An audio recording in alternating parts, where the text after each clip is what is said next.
64ാമത് സംസ്ഥാന സ്കൂൾ കലോത്സവത്തിന് ഇന്ന് അരങ്ങുണരും. അല്പസമയത്തിനകം മുഖ്യമന്ത്രി പിണറായി വിജയൻ കലോത്സവം ഉദ്ഘാടനം ചെയ്യും. തുടർന്ന് തേക്കിൻകാട് മൈതാനത്ത് 100 കലാകാരന്മാരെ പങ്കെടുപ്പിച്ചുകൊണ്ടുള്ള പാണ്ടിമേളവും കുടമാറ്റവും അരങ്ങേറും. വിവരങ്ങളുമായി ഇപ്പോൾ വിനിഷ വൃന്ദാവൻ കലോത്സവ വേദിയിൽ നിന്ന് ചേരുന്നുണ്ട്. വിനിഷ, ഏതായാലും തിരുവനന്തപുരത്ത് നിന്ന് മുങ്ങിയ വിനിഷ ഉൾപ്പെടെയുള്ള കൈരളി ടീം തൃശ്ശൂരിൽ പൊങ്ങിയിട്ടുണ്ട്. കലക്കാനാണ്, തൃശ്ശൂർ കലക്കാൻ തന്നെയാണ് ഉദ്ദേശം. എന്താണ് അവിടെ നിന്ന് നൽകാൻ കഴിയുന്ന ഏറ്റവും പുതിയ വിവരങ്ങൾ? കലോത്സവത്തിൻ്റെ എല്ലാ ഒരുക്കങ്ങളും പൂർത്തിയായി കഴിഞ്ഞു. കഴിഞ്ഞ ദിവസം തന്നെ മന്ത്രി വി ശിവൻകുട്ടി, കെ രാജൻ അടക്കമുള്ളവർ കലോത്സവ വേദിയിലെത്തി കലാകാരന്മാർക്കടക്കം പിന്തുണ നൽകുന്നത് നമ്മൾ കണ്ടതാണ്. ഇപ്പോൾ രാവിലെ കൈരളിയുടെ സ്റ്റുഡിയോ അടക്കം ഉദ്ഘാടനം ചെയ്തു മന്ത്രി വി ശിവൻകുട്ടി. എന്താണ് കലോത്സവ നഗരിയിൽ നിന്ന് നൽകാനുള്ള ഏറ്റവും പുതിയ വിശേഷങ്ങൾ? ആകെ മൊത്തത്തിൽ കളറാണ് തൃശ്ശൂർ. ആ കലക്ക നമ്മളങ്ങ് കലക്കാൻ പോവുകയാണ്. തൃശ്ശൂർ പൂരപ്രേമികളുടെ നാടാണ്. പൂരത്തിന് നമുക്കറിയാം സിജു, എന്തിനും ഒരു സാമ്പിൾ ഉണ്ടാകും. കലോത്സവത്തിൻ്റെ കലകൾ മത്സരങ്ങളൊക്കെ അരങ്ങിലെത്താൻ പോകുന്നേ ഉള്ളൂ. ഔദ്യോഗികമായ ഉദ്ഘാടന ചടങ്ങ് അല്പസമയത്തിനകം തന്നെ മുഖ്യമന്ത്രി പിണറായി വിജയൻ നിർവഹിക്കും. പാണ്ടിമേളം നടന്നുകൊണ്ടിരിക്കുകയാണ്. ഈ പാണ്ടിമേളത്തിന് പ്രത്യേകതയുണ്ട്. സാധാരണ തൃശ്ശൂർ പൂരത്തിൻ്റെ പാണ്ടിമേളത്തിന് തിരുവമ്പാടി വിഭാഗവും പാറമേക്കാവ് വിഭാഗവും 2 ഇടങ്ങളിലായി 2 സമയത്താണ് കൊട്ടുന്നത്. ഇപ്പോൾ നടന്നുകൊണ്ടിരിക്കുന്ന പാണ്ടിമേളം നമുക്ക് തത്സമയ ദൃശ്യങ്ങളിൽ തന്നെ കാണാം. ആ പാണ്ടിമേളം തിരുവമ്പാടിയുടെ കീഴോട്ട് അനിയന്മാരും പാറമേക്കാവിൻ്റെ ചെറുശ്ശേരി കുട്ടന്മാരും കൂടെ ഒരുമിച്ചാണ് കൊട്ടുന്നത് എന്നുള്ളൊരു പ്രത്യേകത കൂടിയുണ്ട്. ഇതിനുശേഷമാണ് 24 കലാകാരന്മാർ, വിദ്യാർത്ഥികൾ അണിനിരക്കുന്ന കുടമാറ്റം. തൃശ്ശൂർ പൂരത്തിന് ഈ കുടമാറ്റവും ഇലഞ്ഞിത്തറ മേളവും പാണ്ടിമേളവും ഒഴിച്ചു നിർത്തിയൊരു പൂരത്തെ നമുക്ക് സങ്കല്പിക്കാനേ പറ്റില്ല. അതുപോലെ തന്നെ പ്രധാനമാണ് വെടിക്കെട്ട്. വെടിക്കെട്ടിന് മുൻപ് സാമ്പിൾ വെടിക്കെട്ട് ഉണ്ടാകാറുണ്ട്. അപ്പോൾ ഇതാ കലകൾ അരങ്ങിലെത്താൻ പോകുന്നതിന് മുൻപ് ചെറിയൊരു സാമ്പിൾ കല നമ്മൾ പ്രേക്ഷകർക്കായി നൽകുകയാണ്. ഇവിടെ പെർഫോം ചെയ്യാൻ നമ്മോടൊപ്പം വിവേകോദയ ഹയർ സെക്കൻഡറി സ്കൂളിലെ മത്സരാർത്ഥികൾ കൂടെയുണ്ട്. നാടൻപാട്ട് വിഭാഗത്തിലാണ് അവർ മത്സരിക്കുന്നത്. അപ്പോൾ അവർ സ്റ്റേജിൽ പെർഫോം ചെയ്യാൻ പോകുന്നതിൻ്റെ ഒരു സാമ്പിൾ നമുക്കായി, നമ്മുടെ പ്രേക്ഷകർക്കായി. Hi, hello. ഹലോ. മത്സരിക്കാറുണ്ടോ? ഇതിനു മുൻപ് വന്നിട്ടുണ്ടോ? മുമ്പ് സ്റ്റേറ്റ് വരെ എത്തിയിട്ടില്ല, മത്സരിക്കാൻ പോയിട്ടുണ്ട്. കലോത്സവം പോയിട്ടുണ്ട്. ഹയർ സെക്കൻഡറി വിഭാഗമാണ്. അവസാന മത്സരം കൂടി ആയിരിക്കും അല്ലേ? അവസാന കലോത്സവം കൂടി ആയിരിക്കും അല്ലേ? അതെ അതെ അതെ. അപ്പോൾ അതിൻ്റെ ഒരു എക്സൈറ്റ്മെൻറ്റും ഉണ്ട്. അപ്പോൾ തുടങ്ങിയല്ലേ? പൂരം കൊടിയേറി കഴിഞ്ഞു, കലോത്സവം കൊടിയേറി കഴിഞ്ഞു. അപ്പോൾ സാധാരണ നിങ്ങൾ തൃശ്ശൂരുകാർക്ക് സാമ്പിൾ വെടിക്കെട്ടൊക്കെ ഉണ്ടാകാറുണ്ട്. അപ്പോൾ ഇത് അരങ്ങിലെത്തുന്നതിന് മുൻപുള്ള ഒരു സാമ്പിളാണ്. അതെ അതെ. അപ്പോൾ നിങ്ങൾക്ക് ഒരു പ്രാക്ടീസിങ് സെഷനും കൂടി ആവും. അപ്പോൾ തുടങ്ങാം. ചെറിയൊരു പീസ് പോട്ടെ. ഓക്കെ. കുറുവടിക്കാരാ നീ, കുറുങ്കുട്ടിച്ചാത്താ നീ, കുറുവടി കിലുകിലുങ്ങനെ താളം തട്ടി നീ വാ മകനെ. കുറുവടിക്കാരാ നീ, കുറുങ്കുട്ടിച്ചാത്താ നീ, കുറുവടി കിലുകിലുങ്ങനെ താളം തട്ടി നീ വാ മകനെ.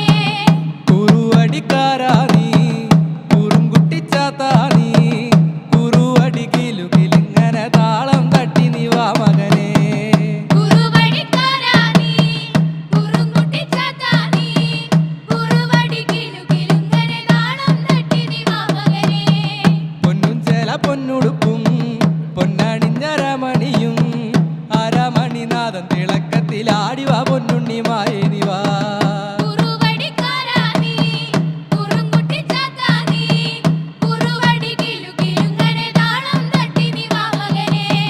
പൊന്നും ചേല പൊന്നുടുപ്പും പൊന്നണിഞ്ഞരമണിയും അരമണിനാഥൻ തിളക്കത്തിലാടിവാ പൊന്നുണ്ണിമായ നിവാ.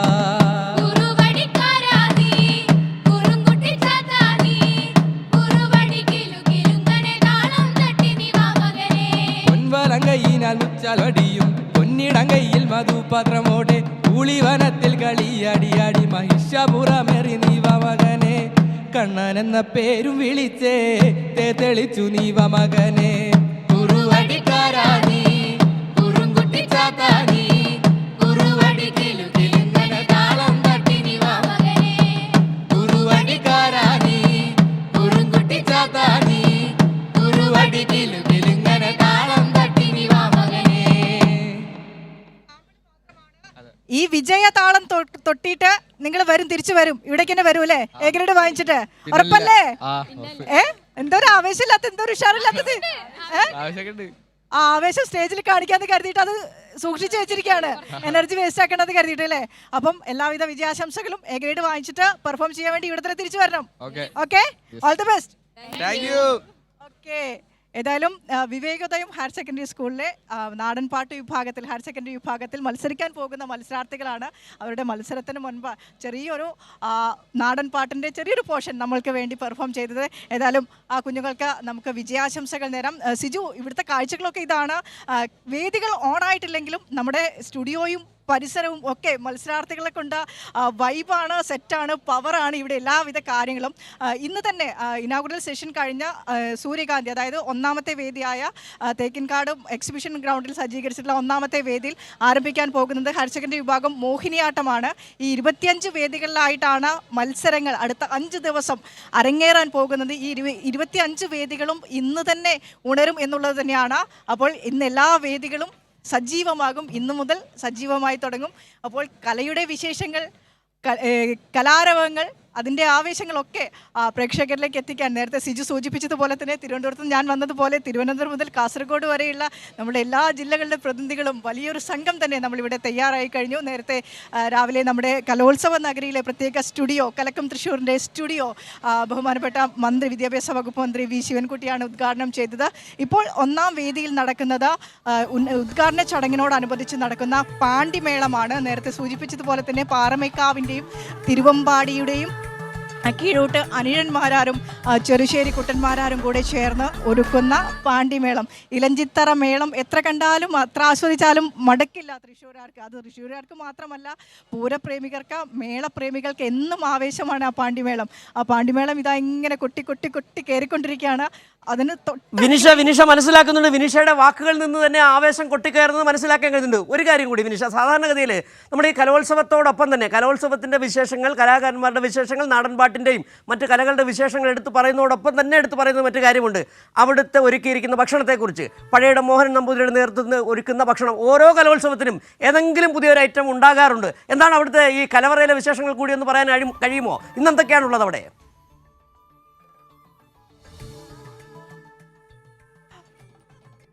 ഇന്നത്തെ സ്പെഷ്യൽ അത് പുറത്ത് പറയരുത് എന്നാണ് പറയുന്നത്. നമ്മൾ പഴയിടം മോഹനൻ നമ്പൂതിരി എന്ന് പറയുന്നത് രുചിയുടെ പെരിയ ഇടമാണ്. രുചി വൈവിധ്യങ്ങളാണ് എല്ലാ ദിവസവും. കഴിഞ്ഞ ദിവസം ഭക്ഷ്യപുരയുടെ ഊട്ടുപുരയുടെ ഉദ്ഘാടനം തന്നെ പാലട പ്രഥമൻ വെച്ചുകൊണ്ടായിരുന്നു. തൃശ്ശൂരുകാർക്ക് പൂരം പോലെ തന്നെ, ആനയൂട്ട് പോലെ തന്നെ, പുലികളി പോലെ തന്നെ ഏറ്റവും ഇഷ്ടമുള്ളൊരു സാധനം കൂടിയാണ് സദ്യ. അത് ഇത്തവണയും പച്ചക്കറികൾ കൊണ്ടുള്ള സദ്യയാണ്. മധുരം അത് ഒഴിവാക്കിയിട്ടുണ്ട്, എണ്ണ പലഹാരങ്ങളും ഒഴിവാക്കിയിട്ടുണ്ട് എന്നുള്ളതാണ് ഇത്തവണത്തെ പ്രത്യേകത. അത് വിദ്യാർത്ഥികളുടെ ആരോഗ്യം കൂടെ, ഉപഭോഗ ഭക്ഷണശീലം, അത് കഴിഞ്ഞ ദിവസം വിദ്യാഭ്യാസ മന്ത്രി എടുത്തു പറയുകയും ചെയ്തിരുന്നു. ഉപഭോഗ ഭക്ഷണശീലം അത് വിദ്യാർത്ഥികളിലേക്കും കൂടെ പകരുക എന്നുള്ള ഒരു സർക്കാർ നിലപാട് കൂടിയാണ് ഇതിലൂടെ വ്യക്തമാക്കുന്നത്. അപ്പോൾ ഊട്ടുകുഴിയുടെ കാര്യത്തിലും ഒരുപാട് സവിശേഷതകളുണ്ട്. ഇന്ന് ചക്കപ്രഥമനാണ്, ചക്ക കൊണ്ടുള്ള പായസമാണ് ഇന്ന് ഊട്ടുപുരയിൽ വിദ്യാർത്ഥികൾക്കായി ഒരുങ്ങുന്നത്. വിദ്യാർത്ഥികൾക്ക് മാത്രമല്ല, അധ്യാപകർക്കും ഇവിടെ എത്തുന്ന ഇത് നിയന്ത്രിക്കുന്ന എല്ലാവർക്കും ഭക്ഷ്യപുരയിൽ ഏകദേശം 15,000-ഓളം ആളുകൾക്ക് ഒരേ സമയം ഇരുന്ന് ഭക്ഷണം കഴിക്കാനുള്ള സൗകര്യമാണ് പാലസ് ഗ്രൗണ്ടിൽ ഒരുക്കിയിട്ടുള്ളത്. അപ്പോൾ ഫുൾ സെറ്റാണ് സിജുയുടെ എല്ലാ കാര്യങ്ങളും. അല്പസമയത്തിനകം തന്നെ ഉദ്ഘാടന സെഷൻ, ഔദ്യോഗികമായിട്ടുള്ള ഉദ്ഘാടന സെഷൻ ആരംഭിക്കും. നേരത്തെ തന്നെ പതാക ഉയർന്നു കഴിഞ്ഞു. സ്വാഗതഗാനമുണ്ട്, സ്വാഗത നൃത്തമുണ്ട്, സ്വാഗത പ്രസംഗം, ഉദ്ഘാടന പ്രസംഗം, മുഖ്യമന്ത്രിയുടെ വാക്കുകൾക്കൊക്കെയായി നമ്മളെല്ലാവരും കാത്തിരിക്കുകയാണ് സിജു. ശരി, വിനിഷയാണ് കലോത്സവ വേദിയിൽ നിന്ന് വളരെ ഊർജ്ജത്തോടുകൂടി കലോത്സവത്തിന്റെ വിശേഷങ്ങൾ പങ്കുവച്ചു. ഒരു രഹസ്യം കൂടി എന്തായാലും ഇന്നിപ്പോൾ വിനിഷ വെളിപ്പെടുത്തി നിന്ന് ചക്കപ്രഥമനായിരിക്കും. ഏതായാലും ഊട്ടുപുരയുടെ മുന്നിൽ വലിയ തിരക്കിനുള്ള ഒരു സാധ്യത കൂടി കാണുന്നുണ്ട്. വലിയൊരു കാര്യം, മറ്റൊരു കാര്യം വിനിഷ പറഞ്ഞു, ഇത്തവണ മധുരത്തിൻ്റെ അളവ് കുറച്ചിട്ടുണ്ട്, അതോടൊപ്പം തന്നെ എണ്ണ പലഹാരങ്ങൾ ഒഴിവാക്കുകയും ചെയ്തിട്ടുണ്ട്. അതുകൊണ്ട് ആരോഗ്യകരമായ ഒരു കലോത്സവം കൂടി തന്നെയാണ് നടക്കുക. അതായത് കലകളുടെ ഒരു മേളം, അതോടൊപ്പം തന്നെ ഭക്ഷണത്തിൻ്റെ ഒരു മേളം കൂടി നമുക്ക് കാണാൻ കഴിയും. ഇപ്പോൾ മുഖ്യമന്ത്രി അവിടെ കലോത്സവ വേദിയിലേക്ക് എത്തിയിട്ടുണ്ട്. അല്പസമയത്തിനകം തന്നെ ഉദ്ഘാടന ചടങ്ങ് നടക്കും. ഇപ്പോൾ മന്ത്രി ആർ ബിന്ദു അടക്കമുള്ളവർ, വി ശിവൻകുട്ടി അടക്കമുള്ളവർ മുഖ്യമന്ത്രിക്ക് ഒപ്പമുണ്ട്. കലയുടെ പൂരം അങ്ങനെ അരങ്ങേറുകൾ.